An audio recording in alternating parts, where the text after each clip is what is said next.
দীর্ঘক্ষণ ধরে অনুষ্ঠান চলছে, তার ফলে আজকে দীর্ঘ বক্তৃতা দেওয়ার আর অবকাশ নেই।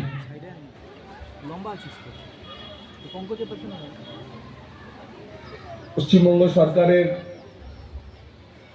মন্ত্রী হিসেবে শপথ নেওয়ার পর আমার নিজের বিধানসভা কেন্দ্রের বা বলতে পারেন সরকারিভাবে এটি আমার প্রথম অনুষ্ঠান এবং আমার অনুভূতি কিঞ্চিত ভিন্ন আজকে, যে অন্ততপক্ষে সৃজনের মাধ্যমে, গাছ লাগানোর মাধ্যমে আমি আমার কাজ শুরু করব। আজকের এই অনুষ্ঠান, যে অনুষ্ঠান মাননীয় প্রধানমন্ত্রীজি, বিশ্বের অন্যতম লোকপ্রিয় নেতা শ্রী নরেন্দ্র মোদীজি তার পটভূমিকা তৈরি করেছেন কয়েক বছর আগেই, যে গাছ তো আমরা প্রতিবারই লাগাই, কিন্তু এই 5ই জুন থেকে যে কার্যক্রমের সূচনা হয়, সারা বছর যেন আমরা গাছ যখন লাগাবো মায়ের কথা স্মরণ করে সেই গাছ লাগাই।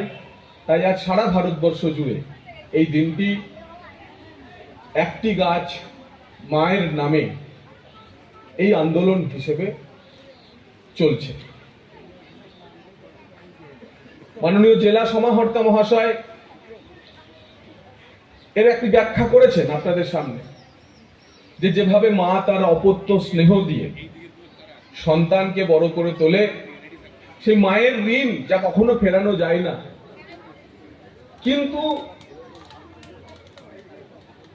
সন্তানেরা সেই মায়ের ঋণ ফেরানোর একটি প্রয়াস করতে পারে, যে একটি সৃজনের মাধ্যমে, একটি সৃষ্টির মাধ্যমে একটি গাছ লাগিয়ে তা তার মায়ের নামে রেখে তাকে লালন পালন করে বাঁচিয়ে তোলা। তাই আজকের এই কার্যক্রম শুধু গাছ লাগান না, আজকের এই কার্যক্রম বিশ্ব পরিবেশ দিবসের গাছ লাগান এবং গাছ বাঁচান। যে গাছ লাগায় সে গাছ যদি আমরা বাঁচাতে না পারি, তাহলে যে সৃষ্টি করলাম সেই সৃষ্টিকে ধ্বংস করার দায়ও কিন্তু আমাদের উপর বর্তায়। তাই আজকে যে বাচ্চারা এখানে এসেছেন, স্কুলের যে অভিভাবকেরা এসেছেন,